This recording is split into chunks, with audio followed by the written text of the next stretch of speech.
കവിയും ഗാനരചയിതാവുമായ ശ്രീകുമാരൻ തമ്പി MT അനുസ്മരിക്കും. എൻ്റെ ജീവിതത്തിൽ ഇത് വളരെ വലിയൊരു നഷ്ടമാണ്. കാരണം ഞങ്ങൾ മനസ്സുകൊണ്ട് വളരെ അടുത്ത സഹോദരന്മാരെ പോലെ അടുത്ത ആൾക്കാരായിരുന്നു. എന്നെ സ്നേഹിക്കുകയും എന്നെ സഹകരിക്കുകയും ചെയ്തിട്ടുള്ള ആളാണ്. കാരണം ഞാൻ ആരെങ്കിലും എന്തെങ്കിലും എന്നെക്കുറിച്ച് എഴുതുകയോ പറയുകയോ ചെയ്താൽ ഉടനെ പ്രതികരിക്കും. ഞാൻ ശക്തമായി പ്രതികരിക്കുമായിരുന്നു ഒരു കാലഘട്ടത്തിൽ.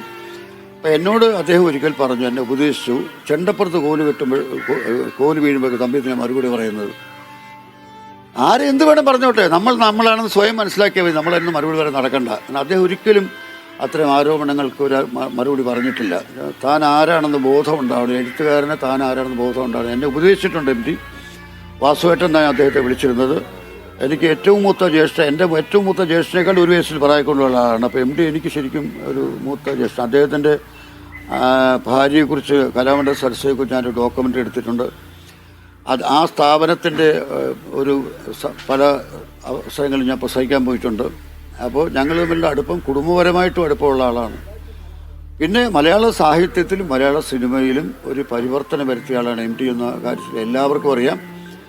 അദ്ദേഹം സ്വദേശ ചിത്രങ്ങൾ, നല്ല കലാമൂല്യമുള്ള ചിത്രങ്ങൾ സംവിധാനം ചെയ്തതാണ്. മറ്റ് സംവിധായകരുമായിട്ട്, അതായത് ഈ ബുദ്ധിജീവി സംവിധായകരുമായി അദ്ദേഹത്തിനുള്ള വ്യത്യസ്തത എന്താണെന്ന് ചോദിച്ചാൽ, എൻ്റെ പടങ്ങൾ ജനങ്ങൾ കാണണമെന്ന് ആഗ്രഹിച്ച ആളാണ് അദ്ദേഹം. എൻ്റെ പടങ്ങൾ ഒരുപാട് പേര് കണ്ടാൽ ഞാൻ ബുദ്ധിയെ വല്ലാതാവും വിചാരിക്കാതെ വിട്ടികളുണ്ട് നമ്മുടെ ബുദ്ധികളുടെ കൂട്ടത്തിൽ. പക്ഷേ MT ഒരിക്കലും അങ്ങനെ ആയിരുന്നില്ല.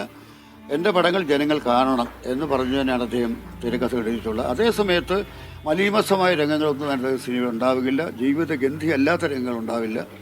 അപ്പോൾ തിരക്കഥാകൃത്ത് എന്ന നിലയിലും സംവിധായകൻ എന്ന നിലയിലും ഒരു ചെറുകഥാകൃത്ത്, നോവലിസ്റ്റ് എന്ന നിലകളിൽ രണ്ട് സാമ്രാജ്യങ്ങൾ കെട്ടിപ്പടുത്തതിന് ശേഷം ഈ സിനിമയിൽ വന്നിട്ടും അതുപോലെ പുതിയ മേഖലകൾ പിടിച്ചടക്കാൻ കഴിയുന്ന, തുടർന്നുമെല്ലാം പൊന്നാക്കിയ ഒരു മഹാനായ പ്രതിഭാശാലിയാണ് MT. MTയെ പോലെ ഒരാൾ വേറെ ഇല്ല എന്ന് പറഞ്ഞാൽ അത് ചുമ്മാ ഭംഗിവാക്കല്ല. MTയെ പോലെ വേറെ ഒരാളില്ല, ഇനി ഉണ്ടാവുകയുമില്ല. കാരണം അദ്ദേഹം പൂർണ്ണതയായിരുന്നു. ദൈവം പോലും പൂർണ്ണനല്ല എന്നൊക്കെ നമ്മൾ പറയും. പക്ഷേ MT പൂർണ്ണതയുടെ പ്രതീകമായിരുന്നു. അദ്ദേഹത്തിന് ചെറുകഥ വായിച്ചാൽ, അദ്ദേഹം നോവൽ വായിച്ചാൽ ഇതിനേക്കാൾ ഇതെങ്ങനെ ഭംഗിയാക്കാൻ പറ്റും എന്ന് ആർക്കും പറയാൻ സാധ്യമല്ല. വിവരമുള്ളൊരു പറയാൻ സാധ്യമല്ല. കാരണം എനിക്കവിടെ എത്താൻ പറ്റില്ല എന്ന, ഞാൻ അദ്ദേഹത്തിൻ്റെ ഓരോ കൃതി വായിക്കുമ്പോൾ എനിക്ക് തോന്നിയിട്ടുള്ളത് എനിക്കവിടെ എത്താൻ പറ്റില്ല. എനിക്ക് എത്താൻ പറ്റാത്ത ഒരു ലോകത്താണ് അദ്ദേഹം ജീവിക്കുന്നത്. ആ ബഹുമാനത്തോടെ, ആ ആദരവോടെയാണ് എന്നും ഞാൻ MTയെ കണ്ടിട്ടുള്ളത്. അദ്ദേഹം സംസാരിച്ചിട്ടുള്ളത്.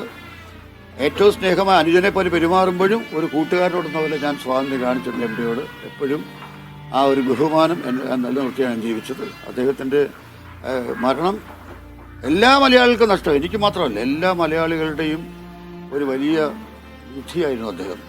മലയാളത്തിൻ്റെ നിധിയായിരുന്നു. ആ നിധി നമുക്ക് നഷ്ടപ്പെട്ടു. പക്ഷേ അദ്ദേഹം വ്യക്തിപരമായിട്ട് നമ്മൾ മരണം എന്ന് പറയുക, കലാകാരൻ്റെ മരണം എന്ന് പറഞ്ഞാൽ അത് അന്ത്യമല്ല. കാരണം കലാകാരൻ ജീവിക്കുന്ന കലാസൃഷ്ടികളിലൂടെയാണ്.